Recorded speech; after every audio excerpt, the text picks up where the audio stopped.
Welcome to On Tapes, a podcast about the physical medium of VHS tapes. Each week, my co-host Mark and I will review 3 tapes, one that I have chosen, one that he has chosen, and a third tape that we pick at random. This is take 2 for this first section. You may notice that the audio for this first half is slightly different to the second half, because we are re-recording, aren't we, Mark? Yes. And we won't say whose fault that is, but the person's name might rhyme with bark. What are we talking about today, Mark? Well, Rowan, this week we're doing John Woo's Bullet in the Head from 1990, Xanadu starring Gene Kelly, Olivia Newton-John and some other guy, and the first episode of Absolutely Fabulous. We're talking about Bullet to the Head first, right? Bullet in the Head. Bullet... Constantly getting that wrong. Bullet in the Head, it's called. Yes. Bullet in the Head. Bullet in the Head. Go ahead, Mark. What is this film about? Well, you hadn't seen any other films by John Woo other than Face Off, had you? Face Off, which we have now, since recording sessions, I've rewatched Face Off, and you've watched Face Off twice. Yes, fantastic film, 5 stars.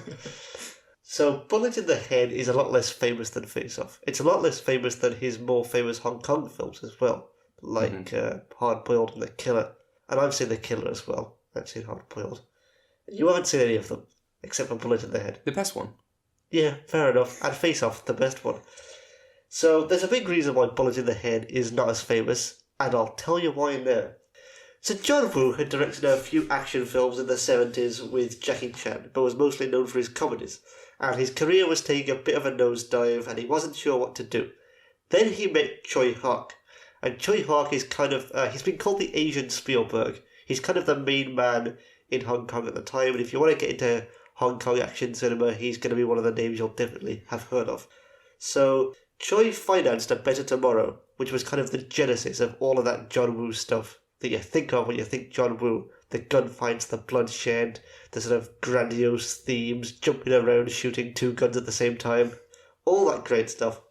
Bullet in the Head was originally going to be a sequel to A Better Tomorrow, but then Choi Hawk and John Woo fell out, and Choi Hawk basically got Woo blacklisted, which meant that Woo had to self-finance Bullet in the Head. It ended up being super expensive, super overblown. It was the most expensive film in Hong Kong at that point, and made nowhere near its money back. Partly because it's so much more darker and political than his other films, and also because Choi, apparently a very spiteful man, rushed out A Better Tomorrow 3 to compete against it. What was Better Tomorrow 2? Well, you've seen the trailer of Better Tomorrow 2. I have seen. Should we talk about the trailers? Or have you got Sure, more no, on talk about the trailers. So this film, most of these tapes open with trailers, and you might get a couple, whatever the studio is planning on coming out with now. This tape, I think, had 6 or 7 trailers, and they were all Hong Kong movies. Yeah, all action films. Yes, and with one exception of The Buddhist Fist, none of these trailers had dialogue to sell them. They were all sold on their fights. What was the dialogue in Buddhist Fist? The Buddhist Fist! It was all voiceover, because, again, the dialogue is not in English.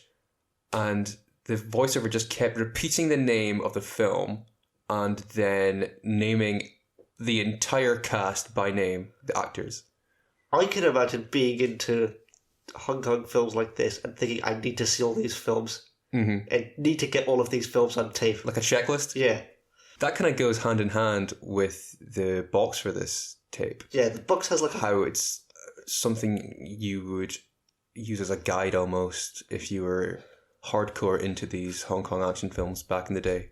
So the box has forthcoming titles from Made in Hong Kong all through it, the middle of it, as well as liner notes for everyone involved in the film and selected filmographies of just massive lists of films by various Hong Kong filmmakers.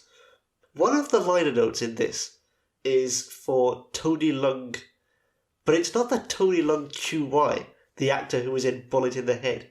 It's for Tony Leung Ka Fai, the actor from A Better Tomorrow 3, the rival film to this.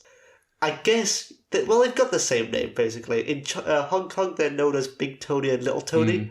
Little Tony, much more famous. Yeah. You may know him from In the Mood for Love. Chungking Express. Yeah. Lots of Wong Kar-wai stuff. I hear he's going to be the Mandarin in the new Marvel film. People care about their Marvel films, don't they?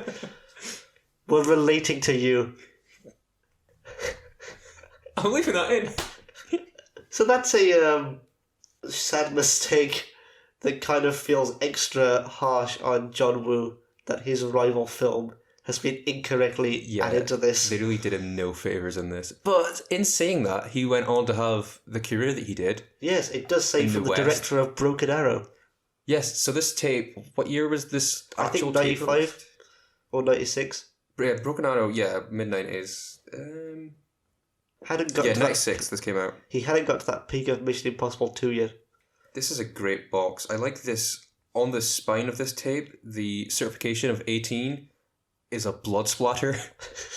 Like, I don't know if you would get away with that now, but the thing I prefer about VHS tapes over DVDs is that they put more detail in the spine. Like, a spine on a tape is way more significant, I feel, than a DVD, because you can pack more in. Big, bold, silver writing, bullet in their head. Yeah, I'm looking at a stack of DVDs right now, and beside a stack of VHS tapes, and the tapes are way more detailed. It's a big, massive red tape with huge bold writing on and a Mexican standoff on the cover. Classic Woo. Perfect Woo. So should we get to the film? Yeah, let's get to the film. How does it open, Mark? It opens... with the monkeys. Yes, it opens with the monkeys set to a gang fight. Mm-hmm. And it looks great. It's very musical. Mm-hmm. And it kind of plays into a whole opening theme of a series of nostalgic scenes of Hong Kong that aren't just nostalgic, they're also very violent, but filmed in a very nostalgic way. Yeah, centering around these three friends. Yeah, so the film is about a trio of friends in 1967 who realise their lives in Hong Kong are going nowhere, and they have a problem as well with another gang, which leads them to need to leave for a while, so they end up doing a favour for a gangster named Leong, which involves them going to Saigon. Needless to say, things don't go as planned, and, shockingly, there's even more violence in 1960s Vietnam.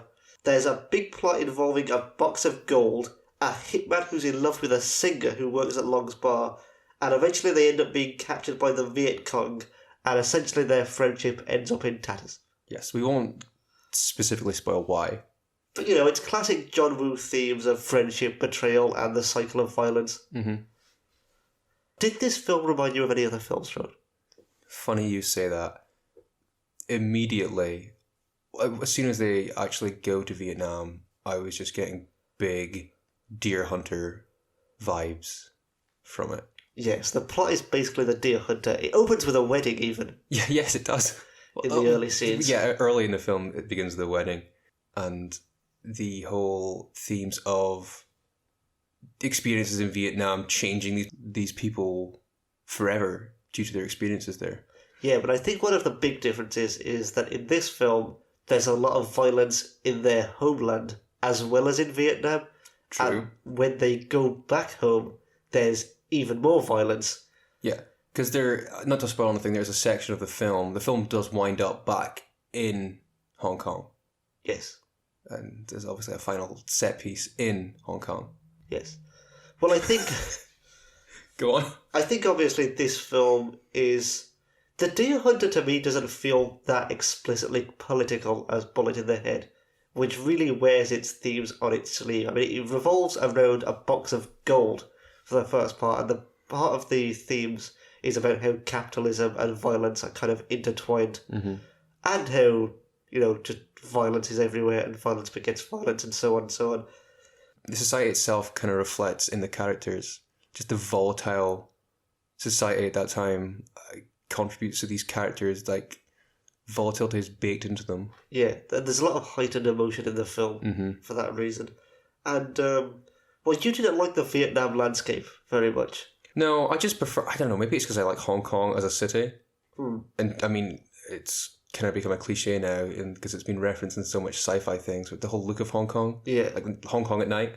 And also just the countless Vietnam War films. I watched The Five Bloods recently, and I think it's like, I don't care about Vietnam. You can make all the films you want. Just war films even in general. But I think that contrast between the Hong Kong scenes and the rural Vietnam scenes are very crucial. Oh, yeah, true. I'm not saying that it's bad in any way for the film. Just me personally, I'm just sick of seeing these same landscapes. And it's kind of interesting how Vietnam is often portrayed in these films, and this one's no exception, as a kind of lawless, terrifying jungle of death. Mm-hmm. I mean, the VC aren't depicted very nicely in the film. It's not like the Deer Hunter, they're just ruthless savages. Mm-hmm. But it's also, it's contrasted as well with the ruthless capitalism in Hong Kong. Yeah. And you've got on the one hand the sort of street violence in Hong Kong and the sort of more, the on the one This hand, structured violence. yeah, Almost. yes. Of And war. you get, like, the friends, even though they've lived a very violent life and been involved in gang disputes and murder and so on, Mm-hmm. they really don't seem to fall apart big time until they get to see what it's really like in Vietnam Yeah. and how bad it is there. And they, throughout the early parts of the film, I think that they believe that they are qualified, or not qualified, but like they are prepared for it. Yeah, In their minds, they're like, we've been through this. This will be nothing to us. Yeah. But you really see how the stark difference in how they deal with that once it actually hits them. yeah. Well, one of the friends ends up sort of becoming so desensitized to violence and so on, and he takes that back to Hong Kong along with all the gold that they've stolen and sort of becomes a big time businessman. Mm-hmm. And you see how, It translates. yeah, how there's a sort of relationship between different places and capitalism and so on and so on. Mm-hmm. It's not a very subtle film in that sense. Enough about the themes. Let's talk about the fighting. Oh yeah, the fighting. Let's talk about the fighting. Specific Wu combat. Yeah. I don't think John Woo knows how guns work. Go on. People diving around, shooting people, people getting hit by shotguns basically means they explode. Yep. I like how he blends the kind of hand-to-hand combat stuff with the weaponry stuff, though. The central fight in the bar with Long is like the big set piece in the middle of the film. Yeah. And interestingly, I recognised one of the bits of the bar from the trailer for A Better Tomorrow 2. So they've clearly reused the set. Yeah. I mean, I guess there's not that many sets in Hong Kong. There's not a lot of anything in Hong Kong. No, well, there's not a lot there anymore. Sad. Sad. Much like how John Woo now sadly makes insipid Chinese blockbusters. Yeah. John Woo was very influenced by Tiananmen Square on this film. You can see that a lot. Tony Leung's character leaves Hong Kong because a communist protest is violently suppressed by the Hong Kong police, which is a kind of ironic parallel between what was happening the year before. And that was kind of one of the reasons why the film didn't do as well. Yeah. Because John Woo felt that Hong Kongers need to confront Tiananmen Square a lot more, especially with the impending handover. And it's a reason why it didn't make as much money. And it's all part of John Woo's background, because he was from a Christian family in the mainland who was forced to flee due to his religion. In fact, he considered becoming a minister when he was a kid. And that's why there's so much Christian imagery in his films. Yeah. He loves his doves. Yeah, rewatching Face Off again. Yeah. And there's one scene that I think is really good in this film where they get off the boat and there's a Viet Cong guy who's been captured and he's about to be executed. And as he receives the titular bullet in the head, he falls over and behind... Of many bullets in the head in this film. bullets in the head. He falls over and behind him you can see the Pietà statue of Mary cradling Jesus, which is an image that later recurs when Simon Yam's character Luke is cradling someone in his arms in the river. We won't say who. But it's a sort of recurring theme throughout John Woo's films. Yeah. And I think they have a very Christian sort of mentality. You always get the sense that, much like Dante, betrayal is the thing that he can't forgive. I've just remembered that this whole Made in Hong Kong thing is very interesting to me on the box. Oh, this thing at the top? Yeah, it kind of feels like a seal of approval. Because there's so many knockoff Hong Kong films at this time. Right. You want to make sure you're not getting a Godfrey Ho Ninja film. Right. Have you got the tape? It does say full uncut Where's the actual version. tape? Oh, it's there. Yeah. It does say full uncut version on the box though, but I happen to know this original cut of this film was 3 hours long. I don't know if I could have handled 3 hours of bullet in the head. Because it's so insane all the Sorry, time. I'm reading this. In small print on the back, it does say Made in England. But I assume that's The film was made in Hong Kong. the actual disc box itself and the distribution. Yes. I think the film was made in Hong Kong. Oh no, yeah, I just think it's funny that they're advertising Made in Hong Kong so prominently only to have Made in England in the back. How do you feel about John Woo, by the way? Now you've seen more of his films. 2? 2? I've seen 2 recently. I don't know, indifferent. Indifferent to who? This film, I thought was fine, good, even. But I'm not rushing back to it. I really like John Woo. I just like seeing people shoot things. Fair enough. I mean, I was watching Hard Boiled. There's a line from that I think sums up John Woo quite well.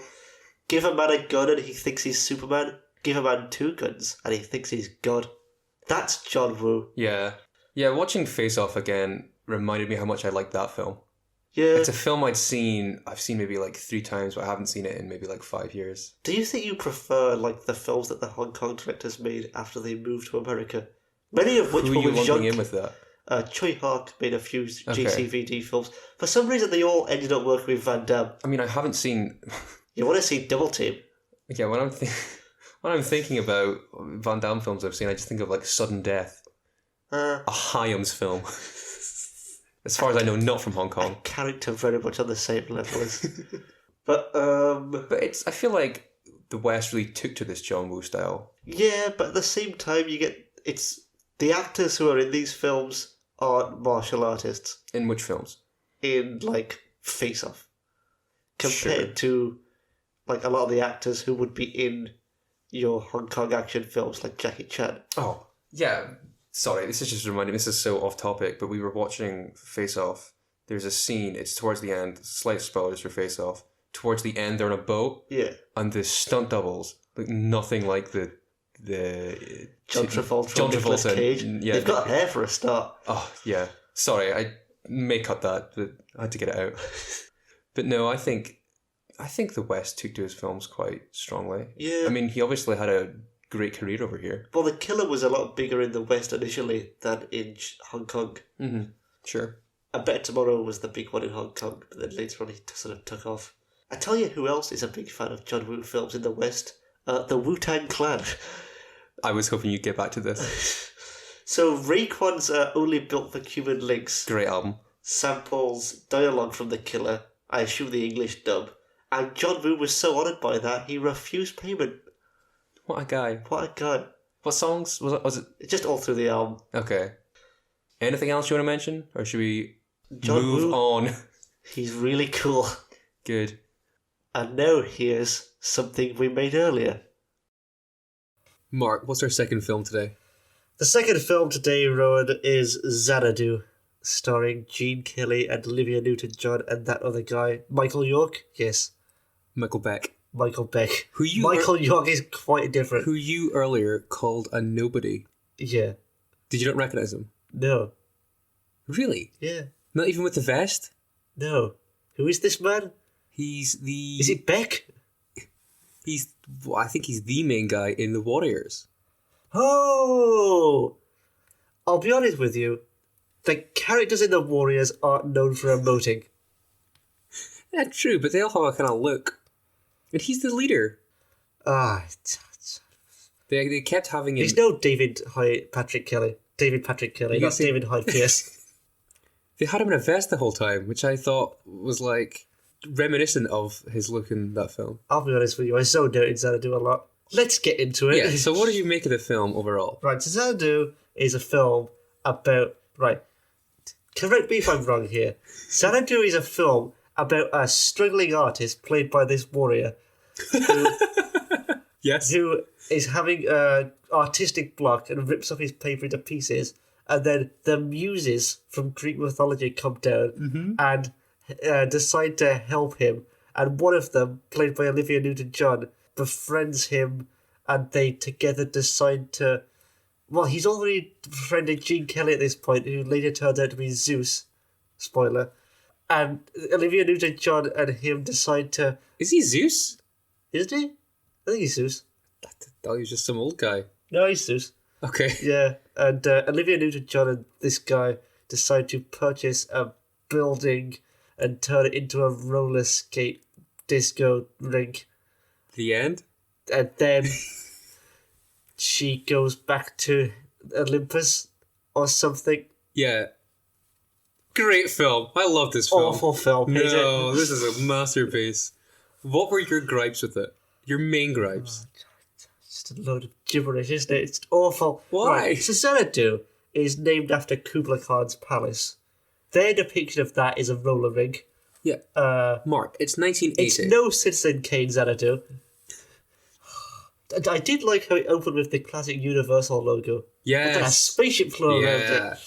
That's one of the things that I like about these old tapes is that they preserve the old studio logos. So I'm a fan of all these old studio logos, though. That's just a me thing.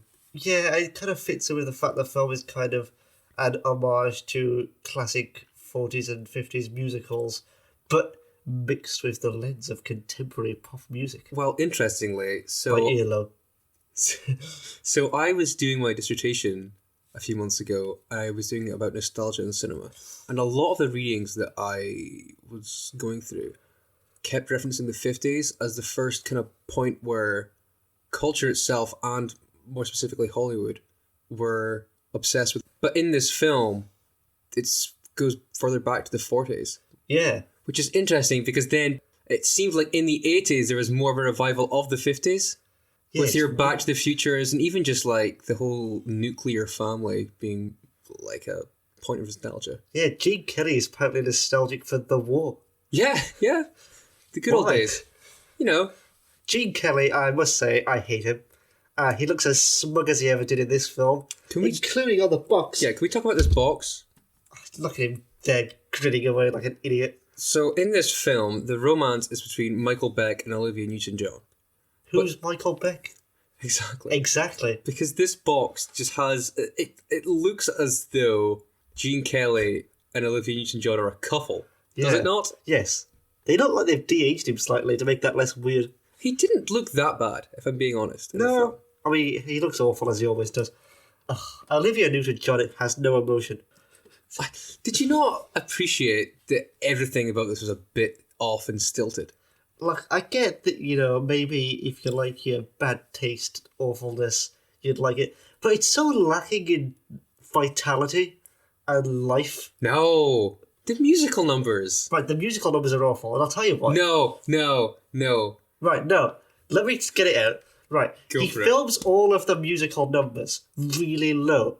So as opposed to your classic Hollywood musical, like your Busby Berkeley's, where they'd film it quite high, and you get these great geometric choreography. Images. Yeah, great stuff.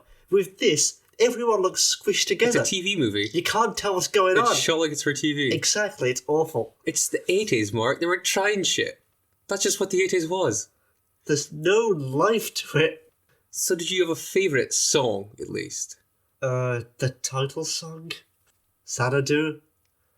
Give us a rendition, please. No. Did you not like the Gene Kelly number? The All Over the World number? Oh, God. The one where he's dancing with a ghost? Is that one? No, this is the one towards the end of the film where they're like making him look all nice. And he's trying on all the outfits, so it's really colourful. That seemed to me like the most classical Gene Kelly bit. It was his own number. Did the ELO not do it for you? I don't mind ELO. I was really indifferent to them until I listened to this, watched this film. Given the genre of music, it's weird that this logo looks like a Def Leppard font or something. It really does. And I don't know if that was more just a thing in culture at the time and they took it for this. And I think that the people who made this film didn't understand the culture they were doing. Well, what was so interesting to me about this, I, for whatever reason, have this fascination with years where decades changed. Because we define culture so much by decades. And these cusp years, I call them, like your 9s, 0s, and 1s. Yes. I feel like culture often doesn't know what it is. And with this, they went so hard on the predictions for what they thought it would be. Like, everyone was on roller skates. It was like the Pokemon X and Y of films. Every single character, every single central character wears roller skates. They get Gene Kelly on roller skates at one point. Because that is the mode of transport of the 80s. They're so all in. This is such a you film. I know. As well as like your obsession with just colours in films. Yeah. Getting it nice and colourful. We were having a discussion, Mark and I, recently, about how he believes that I don't actually like films, I just like nice colours. You'd put Teletubbies on it, you'd be all over that. Did you know how big of a fan of the Teletubbies I was? I'm not sure. There was a show on... I was a big Teletubbies fan, actually. There was a thing they had on TV where... I don't know what it was called, and I don't know if I could find it now, where it would be like a blue screen, and then Lala would be on the screen like 1,000 times. In like a grid. If that was in a film now, you'd be all over Oh, I it. really would. And I remember when I was younger, my mum hated that because she was like, "Oh, I don't like how it looks." But I was all about that. It's too much Lala. Yeah, maybe that's what's corrupted me into liking these films. Did you know that the same cinematographer who did this film did Mikey and Nicky! Yeah, I saw that. I saw that. Different films. Quite. The thing is, though, this film's a remake of a classic musical already, Down to Earth, starring Rita Hayworth. And Really? that film looks great. Gorgeous Technicolor, everyone in cool outfits. I think Rita Hayworth wears lilac in it. Watching that, looking at the stills from that, made this film look so much more bland. All the beige rooms, and they're just nothing office buildings. No, but did you not like the transitions? I knew you were going to say that. In fact, I've written down here, what is this? A George Lucas film. I also have transitions are on a par with Revenge of the Sith. It makes it feel even more like a TV show, though. I also think that we didn't do It's like a sitcom. We didn't do ourselves any justice with watching this on VHS tape. No, probably Because not. nothing popped. This tape had lines on it throughout the whole film, had the bad tape lines, and all the colours seemed way more muted. Yeah. And because I like this film so much, I've been watching the musical numbers on YouTube and seeing them in like a high def quality. It looks great. It doesn't look like Tron. This No. film looks like Tron to me. The transitions in this film, though, like, they always cut on, like, a sort of weird quip or something. Yeah. It was like a sitcom. They do the joke, and then it go, "Woo," and then another bit. Cut to Gene Kelly. What did you think of like how much Kelly was in this film? Because he was doing the Kelly shtick that he does in all the other classic. He was doing all the shtick, the smugness, the But irritation, the it was dancing. fine because he was off to the side. As much as Michael Beck's Sonny is the main character of this film, it's weird because you're right, he doesn't have any charisma. And Olivia Newton-John, I wouldn't be surprised if she had more sung lines than spoken lines. Yes. It's odd. When they introduced Gene Kelly, it's kind of like Michael Beck's wandering around, and then Gene Kelly's just there, and the audience goes, "Oh, there's Gene Kelly. Thank God, some character." He has a line, I wrote it down, where he says, "They sure don't make rocks like they used to."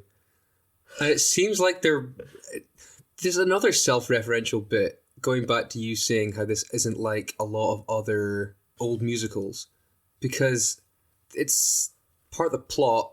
Spoilers. Yes, go on. I don't think people care. I would have been annoyed. I would be annoyed if someone spoiled this for me. So Sonny, the main character, finds out that Kira, Olivia Newton-John, is a muse, and she's been sent to help him create Xanadu, and now she has to leave. But she falls in love, therein breaking like a however long old tradition. I have to say, that's a flagrant melding of mythologies. But it's just interesting that this film is so aware how breaking tradition is like part of the plot, and this film is just like, nah, forget how to shoot musical, we're doing it our way. You've thought too much about it. I'm worried that... I don't think you thought enough about this, Mark. No. I prepared for a podcast. I'm telling you. After a while... I went off and did no research about Pull to the Head and did all my research on this film because I knew you wouldn't care. After a while, the word Xanadu started to lose all meaning They to me. call it Xanadu. It was like that scene in Monty Python and the Holy Grail. Xanadu, Xanadu, Xanadu. It's only a model. It was just awful. I kept saying Xanadu. Did you like the ending, how it was like a Gene Kelly medley number and they just kept saying Xanadu? They kept singing the same song, they kept skating about. It just went on, it went on, it went on. I hate it. I'm having a mental breakdown thinking about this film. Well, I loved it. I didn't think you'd like it, but I did it for myself. I did like the Don Bluth animated section. Oh, I forgot about that, yeah. Director of American Tail and Land Before Time, Don Bluth did a little animated section in the middle. It was fine. It was nice. Although the section immediately preceding that did not justify the animated section. Again, because it was so the emotionally transitions. inept. Did you know that the director of this film, Robert Greenwald, he basically does some Michael Moore documentaries now? Really? Yeah, with titles like Outfoxed Rupert Murdoch's War on Journalism. Good for him. I hear they're awful. But, you know, he's got a cause. He's got a job. So I knew you'd hate this film, but fortunately you got yourself a little treat with our third tape. Yeah, I much enjoyed watching a novelty tape. This week we watched Absolutely Fabulous Fashion, which is a free tape that came along with copies of The Mirror. Yep. And it contains the first episode of Absolutely Fabulous. And that was a nice short treat Yeah. compared to 3 hours of steam engines last week. What do you think of Absolutely Fabulous? It was always a thing I was aware of and watched, but for whatever reason I didn't retain a lot of knowledge about this show. I'm kind of the same, Like but I still really like the idea of it. Yeah, me too. Especially it's such British 90s-ness. Yeah, there were so many 90s references in this film. There was John Major mentioned, Norma Major mentioned, Gaza, the Gulf War, Yasmin Le Bon. Great stuff. It's like they were specifically dating it as much as they could. Aggressively dating it, just like Xanadu. So Absolutely Fabulous is a TV show about a single mother who works for a fashion magazine or something, and has a daughter who treats her with contempt due to her stupidity and alcoholism, and a best friend who is like her but worse. They're basically two fad-obsessed has-been career women who are very wealthy despite spending most of their time drinking and doing drugs. They live in the dream. Yeah, Really. It apparently was based on a French and Saunders sketch. Yes. Well, it's Jennifer Saunders playing the main character and writing it. Yeah. And also, Adina Monsoon, the main character, is named after Jennifer Saunders' husband, Ade Edmondson, who had a character called Eddie Monsoon, Ah. because his name's Edmondson. He also does the theme tune, which we didn't hear in this. Yeah, did you figure that out, what was up with the intro in this? No, I imagine just, first episodes, they often haven't got the... Like a pilot. They Yeah. didn't have it They haven't got the rights. Everything flashed. It's a cover of This Wheel's on Fire. When did this take... Was this released when it was on TV? Yeah, I guess so. It was quite long running. Well, The this... film came out 2 years ago. Oh, God, yes, it did. It says here that this episode was originally transmitted on the 12th of the 11th, 92. But it doesn't say... Oh, this came out in 98, this Oh. tape. Fair enough. Surely it was well into its run by that point. Do you have a favourite character of this show? No, but you do. Yeah, it's Patsy. She's the best one. So relatable. How did you feel about the presentation in this, in terms of comparing it to other sitcoms? It was very directed. Yeah. I liked that. A lot of outdoor shots. Yeah, there was... Yeah, that's... It kind of felt more high budget, I guess. Yeah. There's the one scene I think in it was the a BBC office. One. A Yeah. BBC One sitcom. There's that one scene in The Office where it's like a lot of unorthodox camera angles Yeah, that then they use. the scene where she's drunk and goes to her mother's house. And you see it all from her point of view. Yeah. It was interesting to see how long some of the scenes played out for. Yeah. Like the first scene seemed to last forever. Like it was like a play almost, like a Yeah. teleplay. A 2-person play of Yeah. Adina and Saffron just arguing. Yeah. Yeah. And watching, like I've been recently watching Seinfeld, like it's so snappy how quickly they'll cut from one scenario to another one. But it's such a British way of doing it, I suppose. I guess as well they were kind of just, getting things out there Yeah, with well, this first episode. establishing... Yeah, establishing characters. Mm-hmm, true. They get all the main characters in this. You start off with the main duo, then you get Patty in later, Yeah. then the mother. This is one show that I can't think of specific episodes of. Like, if you were to name other sitcoms, I'd be like, oh yeah, I remember that episode where so-and-so happened. Yeah, I'm kind of the same, except for like the specials where they had tons of guest stars. Yeah. But I hear that Elton John and Patty slept together. it's one of those... I'd still recognise it. If you showed me the set, I'd be like, oh yeah, it's the Fab House. Yeah. Mark Kermode was in an episode. Shout out to Mark Kermode. Was he? Yeah, okay, shout out. It was all around just a fun watch. What did you think of the episode overall? Good episode. Like you said, it was definitely setting stuff up. Yeah, And I would watch more. pretty funny. Got some I laughs. think they're on Netflix. I could easily watch more. Yeah. I'm a big fan of these newspaper supplement DVDs/videos. I used to have a few of those as a kid. What did you have? I had some Doctor Who episodes where You did. they'd give you one part of each episode, Okay. which was useless. So I'd get part one of a serial. How did it work? Was it like a token you'd cut out of a paper? No, I think it was often slipped in as part of it. Or actually, you had to take it to a shop. Yeah, I thought it was like a token you cut out and take to a shop. That might be it. I also had actually a DVD of a BBC comedy classics, which I think features a scene from this episode. Interesting. They were really trying to sell this to people. Yeah, it's really introduced me to a lot of classic BBC comedy. Good. I'm like, absolutely fabulous. It's a noble tradition that we've sadly lost in this day and age. Like the loss of VHS. Like the loss of VHS. I don't lament the loss of the newspaper. No, which can burn. Newspapers still going strong. People like their newspapers. Don't buy the Sun. So, are we going to pick tapes for next week? Yeah, I guess so. So, let's go get our tapes for next week, I guess. Okie dokie.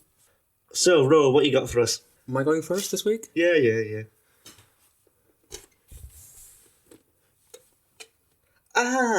It's Scorsese's After Hours. Yep. I have seen this film and I'm quite keen on it. Yep. And you haven't seen it. No. And I want to hear your thoughts. And I've been meaning to watch it for a long time, and I saw it on eBay, and I thought, yes. Good stuff, and I want to rewatch it, so I'm quite excited about that. Great. Good stuff. I've got Whit Stillman's The Last Days of Disco. In a big box? Big box. Starring one of our favourite actresses, Chloe Sevigny. This box is falling apart. It's fine. God, this is our first proper big box one. Great stuff. Good. Should we do the hat? Yeah, here's the hat for you. I'll give it a little to the mic. Right. I am now opening the piece of paper. It's 12. 12, okay, let me get that for you. So Rowan has just let out a hearty laugh, which leads me to ask, what is the film, Rowan? Not a film, Mark, it's a tape. It's a tape of the Brit Awards 96. Good stuff. Now, is this the famous year? Now, I don't think this is the actual show. Right. Because on the back it lists a bunch of songs, and I think it may be a music video compilation. You know what? That's not bad. I mean, these are some good songs. You got your Britpop there at the start. You got your Gangster's Paradise for some reason. You got your trip hop. I like some of that. Massive Attack, Tricky, PG Harvey, Green Day, and Black Grape. Do me a favour and open the box up, the case. Oh, the case is wrapped in plastic. I didn't realise it was brand new when I bought it. We will be the first people to ever watch this tape. A first for On Tapes. It's the Laura Palmer of videotapes. And I think we'll end on that. Thank you for listening to this episode, and I hope you join us for the next one. Any closing remarks, Mark? No. Good stuff. Goodbye. Goodbye.